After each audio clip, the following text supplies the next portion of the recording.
ॐ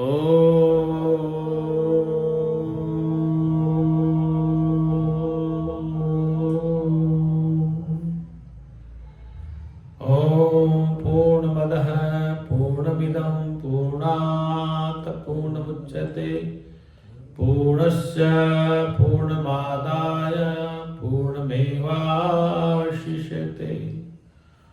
ॐ सहनावतु सहनो भुनक्तु सह वीर्यं करवावहै तेजस्विनावधीतमस्तु मा विद्विषावहै।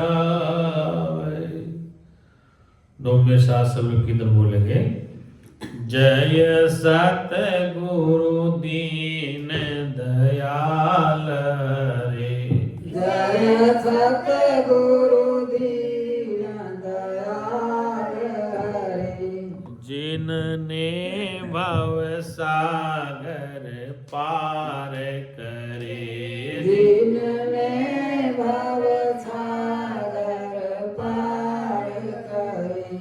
जब सुने ज्ञान के वचन भरे, जब सुने ज्ञान के वचन भरे, दुख देने वाले कष्ट टरे, दुख देने वाले कष्ट टरे। प्रेम से बोले सच्चिदानंद भगवान की, सत्य सनातन धर्म की, संत समाज की।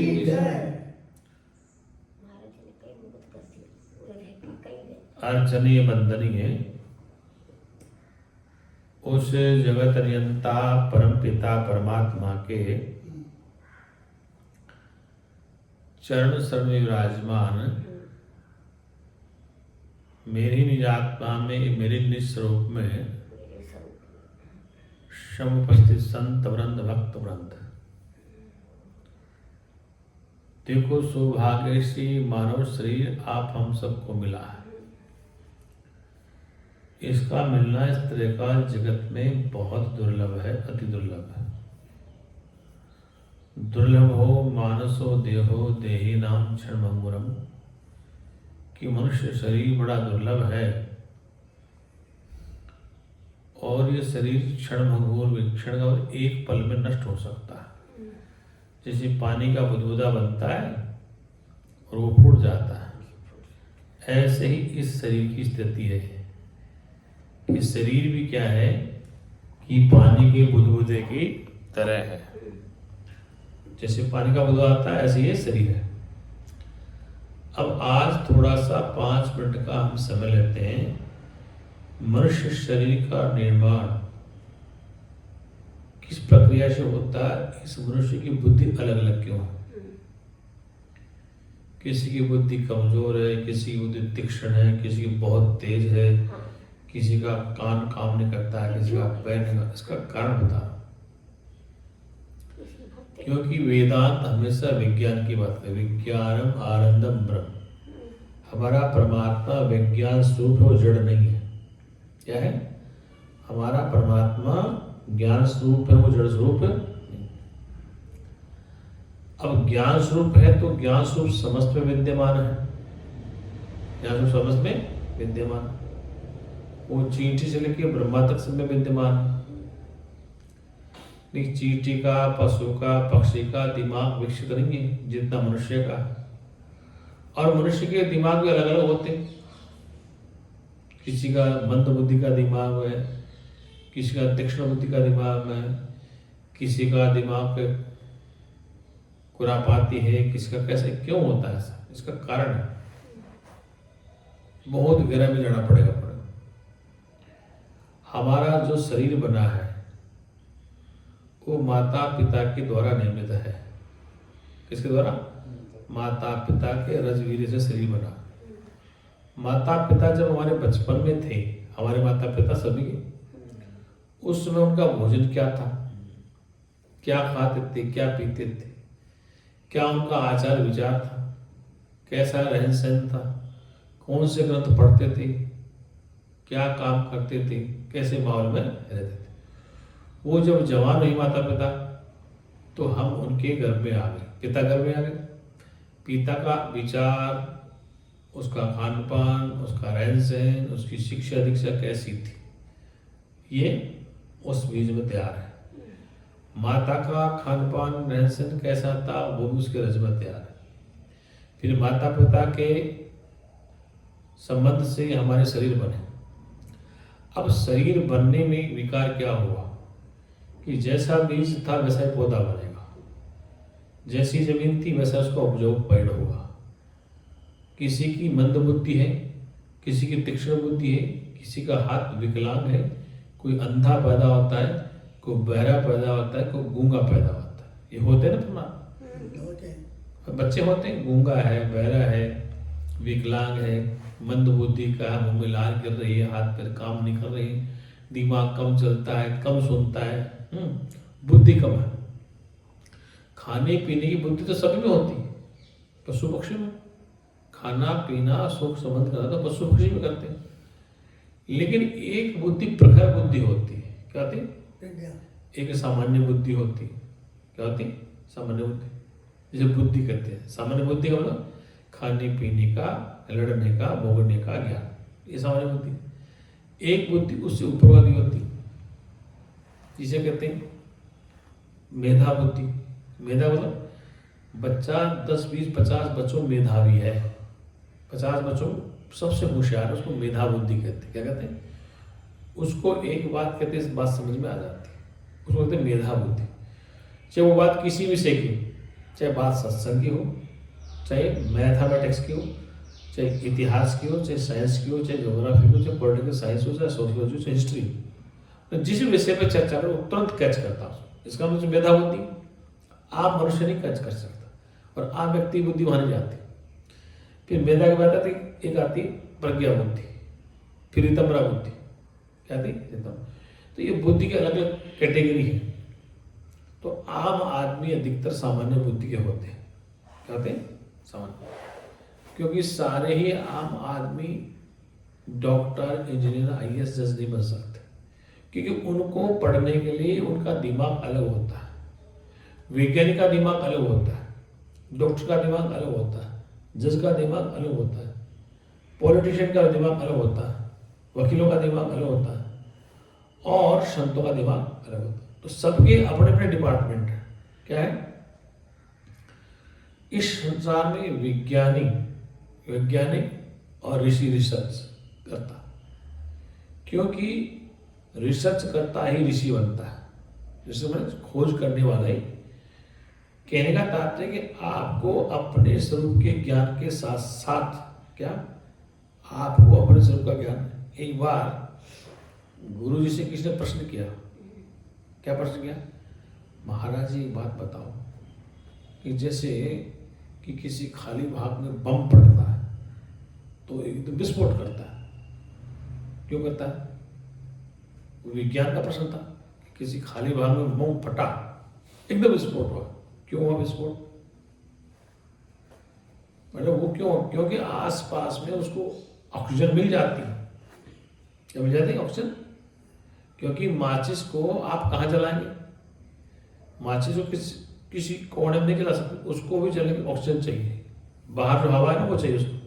तिल्ली को, मोमबत्ती को जलने के लिए बाहर की हवा चाहिए, तब वो जलेगा नहीं।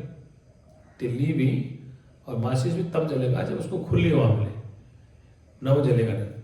ऐसे बम का विस्फोट होने के लिए खुली जगह चाहिए, जहां पर एकदम से उसका हाइड्रोजन फैल जाएगा ऐसे, तो वो ज्यादा फैलेगा। तो ये प्रश्न तो विज्ञान का था। किसका था? विज्ञान का। और गुरु जी थे ब्रह्मज्ञान। शास्त्र कहते हैं कि जो ब्रह्मवेत्ता होता है, ब्रह्मज्ञानी होता है, उसको हर प्रकार का नॉलेज होता है। क्या होता है? किसी विषय को पूछ लो, जरूर उस पर जानकारी रखता हूं। और आम सामान्य व्यक्ति की जानकारी है। अब प्रश्न आता है कि हम 5 लोग बैठे हैं, 10 लोग, 50 लोग बैठे हैं, सबकी बुद्धि अलग अलग है। किसकी? सबकी बुद्धि। जबकि पंचतत्व तो सभी में है, पंचतत्व तो सभी काम है, और तीनों गुण भी सब में, सतोगुण में है, रजोगुण में, तमोगुण में, और बुद्धि भी सबके अलग क्यों है? जैसे आटा सभी को एक तरह का दे दिया गया कि आटा मांड के आपको रोटी बनानी, गेहूं का आटा, 5 लोगों को दिया गया आटा, मान के आटा दिया गया सूखा आटा कि आप अपने हिसाब से रोटी बना के लाओ। 5 लोगों को आटा दिया गया, 5 लोगों ने अपने हिसाब से आटा गूंदा और अपने हिसाब से रोटी बनाई, और उन रोटियों को चेक करो, आटा हुई, पानी हुई। अब टेक्निक क्या है, कोई आटे को ज्यादा गूंदता है, कोई कम गूंदता है, रोटी किसी की फूलती है, किसी की नहीं फूलती, कोई कच्ची सेकता है, कोई घास काटता है, कोई पक्की सेकता है। तो आटा जल बराबर है। अब आपका दिमाग क्या काटता है कि उसको कैसे बनाना, पर अच्छी से अच्छी रोटी कैसे बने, ऐसे किसी बात को समझने से अच्छा उसको कैसे एक्सप्लेन किया जाए, कैसे समझाया जाए, उसको कैसे समझाया जाए। जैसे कि चित्त है, चेतन है, चेतन है, तो चेतन को ज्यादा कैसे समझा सके, जड़ को ज्यादा कैसे समझा सके। चेतन उसे कहते हैं जो अपने से दूसरे को भी जानता है। मां जड़ की कोई संभावना नहीं, जड़ उसे कहते हैं जो न अपने को जाने दूसरे को जाने, उसे जड़ कहते हैं। अब यहां जड़ और चेतन दो चीजें कहने के लिए,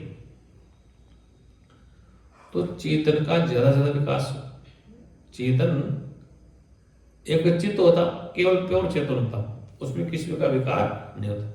लेकिन चित्त सबके अलग अलग है, सबका मन अलग अलग है, सबकी बुद्धि अलग अलग, इसलिए निर्णय लेने की क्षमता, बात को समझने की क्षमता, तुरंत निर्णय लेना, तुरंत डिसीजन लेना, तुरंत बात को समझना, ये हर किसी के बस का सौदा। ये क्या कारण कि सबकी बुद्धि का पुर्जा अलग अलग है। और कौन सा पुर्जा काम करता है, जैसे फोन तो सभी हैं, ये भी फोन है, वो फोन है, आईफोन है, ये सबसे स्टैंडर्ड फोन है, इसमें भी वेराइटी है कि इसकी आवाज साफ है, इसकी फोटो साफ है, इसको हैंग नहीं कर सकता, इसकी बात को ले जा नहीं सकता, तो मोबाइल तो वो भी है। ऐसे मनुष्य सभी, एक मनुष्य में कुछ बहुत कुशल बुद्धि के होते हैं, कुशल में तीक्ष्ण बुद्धि प्रतिभा के लोग होते हैं। तो वह प्रश्न आता है कि हर व्यक्ति एक जैसा नहीं हो सकता। हमारे शरीर में अंगुलियां, आंख, नाक, कान अपने ही शरीर में एक जैसे नहीं, ये आंख छोटी है, मोटी है, हाथ पैर में फर्क होता है। ऐसे मनुष्य की बुद्धि अलग अलग है। हम एक बुद्धि से सबको नहीं हाँक सकते, लेकिन समस्त जो बुद्धियां हैं उनमें जानने वाला एक है। इस कमरे में पावर सब में है। अब कोई बल्ब मोटा है तो रोशनी ज्यादा दे रहा है, कोई कम पावर का कम दे रहा है। ऐसे बुद्धि तो सबकी है अलग अलग, लेकिन सब में पावर एक ही। और किसकी बुद्धि कितना काम कर दे, ये डिपेंड है कि उसका खान पान कैसा रहा। जब माँ के घर में हम बन रहे थे, पिता घर में हम बन रहे थे, पिता का भोजन क्या था, पिता का रहन सहन क्या था। जब माँ के घर में हम थे, हमारी माता के विचार क्या थे, माता क्या खाती थी, क्या नहीं पीती थी। वो उस बालक, जब महाभारत काल में अभिमन्यु जैसा बालक माँ के गर्भ में ही, तो अर्जुन से चक्रव्यूह न सुन रहा, चक्रव्यूह प्रवेश की आज सुन। तो जो माता पिता खाते हैं पीते हैं, जैसी चर्चा करते हैं, वो बालक में जरूर असर पड़ता है। बालक तीक्ष्ण है, बालक समझदार है, बालक बहुत प्रतिभा वाला है, बालक सुंदर है, कुरूप, सब कुछ डिपेंड किस पे करता है कि जिस समय हम लेबोरेटरी में बन रहे थे, उस लेबोरेटरी में हमारे साथ क्या क्या सामान चल रहा था। माता पिता के आचार विचार, माता पिता खान पान। यदि माता पिता नशेड़ी हैं तो बालक का असर पड़ेगा, यदि माता नशा करती, पिता नशा करते तो वो बालक फर्क पड़ेगा, वो आज नहीं तो कल पड़ेगा। तो उस निर्माण में माता पिता, उसके संस्कार पूरे आते हैं। तो कई बालक मंदबुद्धि के होते हैं, कई बालक सुंदर होते हैं, केवल बहुत तेज प्रतिभा के होते हैं, कई बालक कमजोर होते हैं। तो इसमें हमारी कोई गलती नहीं, जैसा हमें उन्होंने बनाया बन गए ना, उनकी गलती नहीं, बच्चों की नहीं। अब बच्चे अपने को विकास माहौल देके बदल सकते, थोड़ा बहुत बदले। जैसे मान लो कि कोई बालक विकलांग हो गया जन्म से, तो डॉक्टर को दिखा के थोड़ा पैर को टिकरा सकता है, एक्सप्रेस करा सकता है, ठीक हो सकता है। तो जैसे बुद्धि किसी कमजोर मंद बुद्धि, तो खान पान के द्वारा, योग के द्वारा, प्राणायाम के द्वारा या विचार को ठीक करके बुद्धि बदल सकती है। धीरे धीरे, पूरी नहीं बदलेगी, कुछ तो हो सकता था। पूरी सच्चिदानंद भगवान की योगेश था जब महाराज जी स्वामी जी, लेकिन ये बात थोड़ा सा कर देता है